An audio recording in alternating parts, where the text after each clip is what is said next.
माँ बता, मैं आ रहा हूँ, बता तुझे तेरे लिए क्या चाहिए। तब वह माँ कहती है बेटा मुझे कुछ नहीं चाहिए, बस तू आ जा, तुझे देख लेगी तो मुझे संसार की सब सुखी अपने आप प्राप्त हो जाएंगे। बस बेटा तू आ जा, इसके अलावा और मुझे कुछ नहीं चाहिए। सजनों, धीरे धीरे धीरे वो बालक आता है और न जाने कितने वर्ष माँ को देखे ये होते, और जैसे वो बालक आता है तो माँ उसके शरीर पर हाथ फेर कर देखती है कि कहीं उसको चोट तो नहीं आ गई, कहीं कुछ लग तो नहीं गया। इस प्रकार से माँ के प्रेम की जो कथा है बहुत अनंत है। समय का हमारे लिए काफी अभाव चल रहा है, इसलिए धीरे धीरे हम कथा में आगे बढ़ते हैं। जब वह बालक लौट करके आता है और कुछ दिन रहता है, माँ बीमार होने के बाद भी उस बच्चे के लिए अपने हाथ से भोजन बनाती है, बच्चा खाता है। और कुछ समय बाद जब वह बालक लौट कर चला जाता है तो माँ उसके लिए फिर टिफिन बनाती है, भोजन बनाती है। बालक सब कुछ जानता है, बाहर रह रहा है, पढ़ रहा है, लिख रहा है, कुछ भी कर रहा है, सब कुछ जानता है, पर माँ उसके लिए टिफिन बनाएगी और जब वह बालक जाएगा तो उसे समझाएगी तो बेटा तुम्हें यहाँ वहाँ नहीं फिरना, किसी का प्रसाद नहीं खाना, ट्रेन से जाओ तो गेट पर नहीं लटकना। इस प्रकार से माँ कई प्रकार से अपने बालक के लिए समझाती है। लिखा है कितना निर्मल और पावन है माँ बेटे का नाता, 9 मास गर्भ में धरती है उसे माँ को शीश झुकाता हो। बेटा यदि माँ से रूठे, माँ 100 बार मनाए, पर माँ बेटे से रूठे उसे माँ को कौन मनाए। सजनों, कोई माँ का बालक माँ से एक रूठता है तो माँ बार बार उसे मनाती जाती है, पर 4 बच्चों की माँ जब वह बालक बड़े हो जाते हैं और माँ का जब सेवा करने का अवसर प्राप्त होता है, 4 जो भी बालक रहते हैं सब उनकी सेवा करने का जब अवसर आता है तो सबको छोड़ करके चले जाते हैं, उनके लिए कोई नहीं मनाता। मैं ऐसे बालकों से कहना चाहता हूँ कि भैया जिन माँ बाप ने तुम्हें पाला पोसा बड़ा किया और जब उनकी सेवा करने की बेर आई तो तुम अपनी पत्नी के साथ चले जाते हो। धिक्कार है, नालायक है ऐसे बेटे जो अपने माँ बाप की सेवा नहीं करते। हर व्यक्ति को अपने माँ बाप की सेवा करनी चाहिए। लिखा किसी ने कि माँ बाप से बड़े कर जग में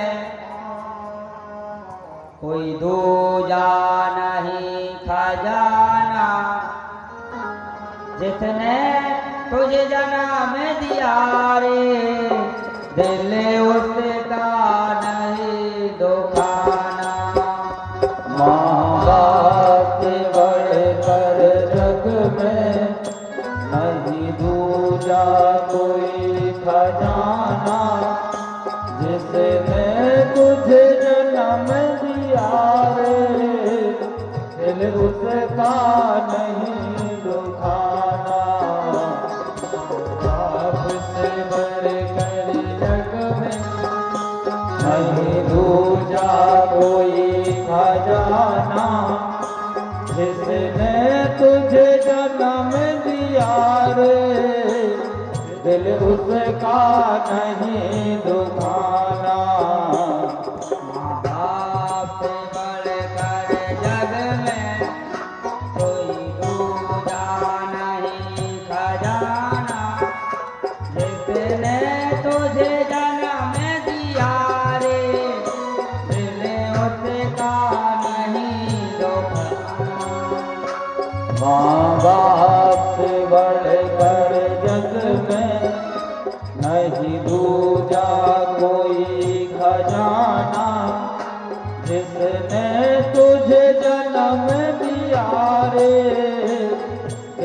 उसका नहीं दुखाना।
पहले तो तेरी माँ ने 9 मास गर्भ में ढोया, खुद गीले में माँ सोई, भूखे में तुझे सुलाया। पहले तो तेरी माँ ने 9 महीने पेट में ढोया, ले मैं खुद माँ सोई, सूखे मैं तुझे सुलाया। ध्यान दें भैया सब लोग, हमारे माँ बाप ने कितना हमारे लिए कष्ट सहे छोटे से। जब हमारी बारी आई तो हम अपने कर्तव्य के मार्ग से मुड़ गए। देखा है कभी ने? पहले तो तेरी माँ ने 9 मास गर्भ में ढोया, खुद गीले में माँ सोई, सूखे में तुझे सुलाया। पहले तो तेरी माँ ने 9 महीने पेट में ढोया, गीले में खुद माँ सोई, सूखे में तुझे सुलाया। बड़ा कर्ज है तुझ पे माता, बड़ा कर्ज है तुझ पे माता, तेरा कर्ज है फर्ज चुकाना, तेरा फर्ज है कर्ज चुकाना। जिसने तुझे जन्म दिया रे, दिल उसका नहीं दुखाना। माँ बाप से बढ़कर जग में नहीं दूजा कोई खजाना, जिसने तुझे जन्म दिया दिल उसका नहीं दुखाना।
हमारा तो बस यही कहना है कि भले धन आप इकट्ठा कर सके या ना कर सकें, भले आप संपत्ति इकट्ठा कर सके ना कर सके, भले घर दौड़ ना बना सके, पर जिस माँ बाप ने आपको बड़ा किया पाला पोसा है, निश्चित ही उसकी हर परिस्थिति में सेवा करें।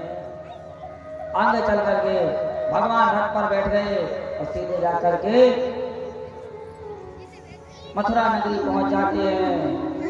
कृष्ण का जिस दिन गमन मथुरा की तरफ होने लगा, धरती का सीना फट गया और आसमां रोने लगा।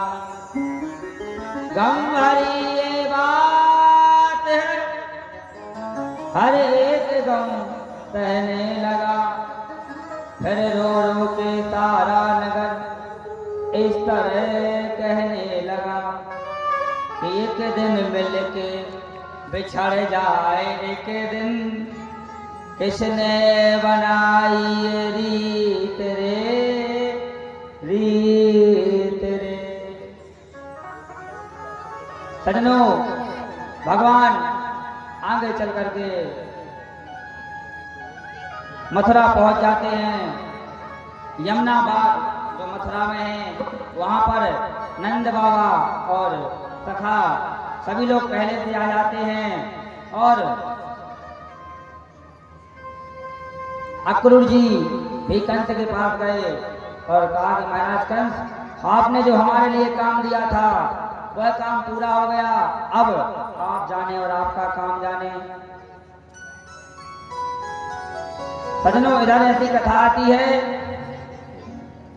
कि भगवान ने नंद बाबा से कहा कि बाबा, हम, क्योंकि समय का काफी अभाव है, संक्षिप्त में ही हम कथा को काफी आगे तक ले जाना है, क्योंकि आज भगवान का हमें विवाह भी करना है, तो संक्षिप्त में वर्णन करते हुए हम आगे बढ़ रहे हैं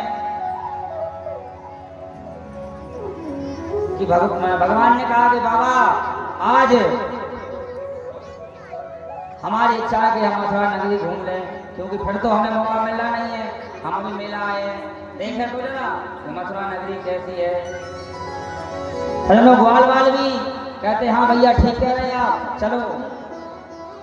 नंद बाबा ने कहा कि बलराम जी, आप जाइए और जा करके इनके लिए मथुरा नगरी घुमा कर लाइए। सजनों, नंद बाबा तो रंगभूमि में चले गए, लेकिन सारे ग्वाल वाल और भगवान सब लोग मिलकर के मथुरा नगरी भ्रमण करने के लिए गए। और जब मथुरा नगरी भ्रमण करने के लिए गए तो सारे मथुरा वासियों ने देखा, क्या देखा? यही व्यक्ति है जो कंस को मारने के लिए आया। इधर कंस ने सब जगह हल्ला करवा दिया कि कृष्ण और बलराम का कोई भी स्वागत नहीं करेगा, और जो कोई भी स्वागत करेगा उसके लिए हम अपने राज्य से निष्कासित कर देंगे, भगा देंगे। पर जैसे ही वहां की माताएं और बहनें और भगवान के भक्तों को और व्यापारियों को पता चला तो सबने भगवान का स्वागत किया। लिखा है, धाये धाम काम सब त्यागी, मनहु रंग विधि लूटन लागे। सबने मिलकर के भगवान का स्वागत किया। अब भगवान का स्वागत तो सब करते हैं। इधर ग्वाल वालों ने देखा कि बताओ, इन्हीं के ऊपर सब फूल चढ़ा रहे, इन्हीं का टीका कर रहे, हमारे क्यों नहीं कर रहे? ग्वाल वाल पंडित दिमाग लगाया कि हमारे फटे पुराने वस्त्र हैं, इसलिए हमारा स्वागत नहीं हो रहा है। तब एक सखा ने कहा कि अरे लाला, तुम्हारा स्वागत हो रहा है, हमारे फटे पुराने वस्त्र हैं, इसलिए हमारा स्वागत कोई नहीं कर रहा, हमें नए वस्त्र देना। तब भगवान ने कहा कोई बात नहीं, चलो मामा के राजकीय वस्त्र पहन लेते हैं। राजघाट पर जाते हैं और वहां पर एक व्यक्ति से वस्त्र मांगे तो वह व्यक्ति ने सोचा कि कहीं ऐसा तो नहीं कंस महाराज हमें कुछ कर दें, और इसको मारने के लिए कंस महाराज कितने परेशान हैं। यदि हम इस व्यक्ति को मार देंगे तो निश्चित कंस हमारे लिए माला माल कर देंगे।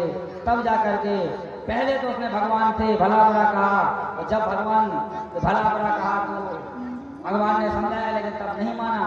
तब जाकर के भगवान ने एक दिया तो उसका फिर उद्धार हो गया। बोलो भक्त वत्सल भगवान की। आगे चल करके सभी सखाओं ने अच्छे वस्त्र पहने। अब जैसे तैसे वस्त्र पहने तो वस्त्र बहुत बड़े, इतने बड़े वस्त्र कि जहां से सखा निकले झाड़ू अपने आप लग जाए। बड़े सखा बोला कि अरे भैया, एक तो तुमने वस्त्र दिलवाए वो भी पुराने दिलवाए, नए दिलवा दे जो होते। अब देखो ये पढ़ रहे हैं, क्या किया जाए इनका।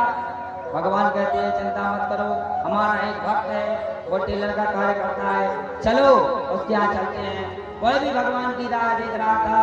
भगवान गए और सबके उसने वस्त्र ठीक कर दिए। भगवान ने उसके लिए भी भक्ति का वरदान दिया। बोलो भक्त वत्सल भगवान की। आगे जाकर के सुदामा नाम के माली ने भगवान के लिए सुंदर माला पहनाई और जैसे माला पहनाई तो भगवान ने देखा कि हमारा माथा सूना सूना लग रहा है, क्यों ना हम तिलक लगवा लें। तब सामने से एक त्रिवक्त्रा जिसका नाम था कुब्जा, वह भगवान कंस की दासी थी और भगवान कंस को तिलक लगाने के लिए नित्य प्रतिदिन जाती थी, अपने हाथ से चंदन घिसती थी। आप सबने कथा तो सुनी है कि भगवान ने लीला के माध्यम से उससे कहा कि अरे सुंदरी कहाँ जाती हो। तब वो समझ गई ये तो ब्रह्म है और इनसे ही हमारा उद्धार होना है। वो पास में गई और जैसे इसने कहा भगवान आए, भगवान को उसने चंदन लगाया और भगवान ने उसके पैर से पैर दबाया और झटका दिया, वो वास्तव में सुंदरी बन गई, उसका भी कल्याण हो गया। बोलो भक्त वत्सल भगवान की।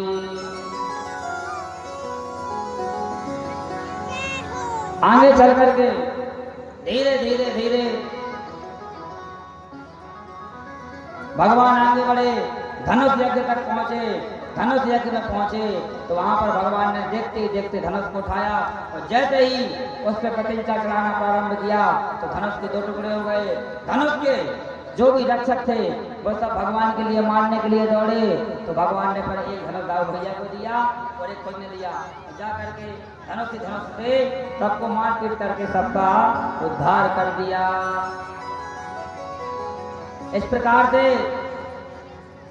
भगवान लीला करते हुए आगे बढ़ रहे हैं और आगे बढ़ बढ़ करके 2 मिनट के लिए कीर्तन कर लो, क्योंकि अब रावण मरेगा, सॉरी कंस मरेगा।